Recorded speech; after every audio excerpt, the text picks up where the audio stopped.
সোমবারের সাত সকালেই দশম শ্রেণীর এক ছাত্রীর দেহ উদ্ধার। দাসপুর থানার পুলিশ দেহ উদ্ধার করে নিয়ে গেল ময়না তদন্তের জন্য।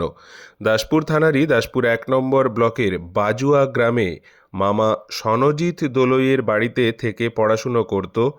দাসপুরের বালিতোড়া বসনবালা আদর্শ বিদ্যালয়ের দশম শ্রেণীর ছাত্রী ছিল সে। নাম সুস্মিতা অধিকারী, বয়স ১৬ বৎসর।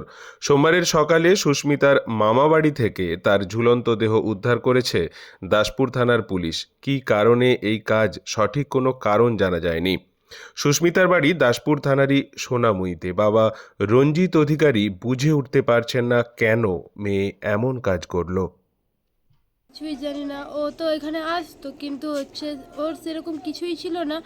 ও হঠাৎ কালকে কি করে কি হয়ে গেল আমরা কিছুই জানি না। আমি তো সত্যি বলতে জানতাম না ও এরকমটা যে করবে। আর ও প্রায় সময় বলতো যে আমার যে ভয় লাগে। তো আমি জানি না ও কেন এরকম করে বললো। কিসের ভয় লাগে সে বিষয়ে কিছু জানায়নি? ভূতের ভয় লাগে, কি ওকে ওখানে একটা মেয়ে কি মারা গেছিলো, কি মেয়েটা গলায় ধরে দিয়ে মারা গেছিলো কিনা, মেয়েটা ওকে ডাকতো ওর নাম ধরে, আর ওর পাশে ঘুরতো চুল খুলে, ওর নেপুরের আবার শুনতে পারতো, আর ওকে সর্বদা ডাকতো। আর কিনা ওই ওই ভয় পেতো। আমি ওকে বলছিলাম তাহলে তুই আমাদের এখানে পালিয়ে আয়, যে আমাদের ঘর আছে, আমার বড় মাদের ঘর আছে, তুই সেখানে শুয়ে পড়বি, কিন্তু আসেনি। আমি ওকে অনেক করে বুঝেছিলাম, শুনেনি। আর ও বলছিল যে সে ২-৩ জনকে নিয়ে যাবে বলছিল, ২জনকে নিয়ে চলে গেছে, এবার ওকেও নিয়ে চলে গেল। তোমার নাম? আমার নাম মধুমিতা অধিকারী। সম্পর্কে কে হয়?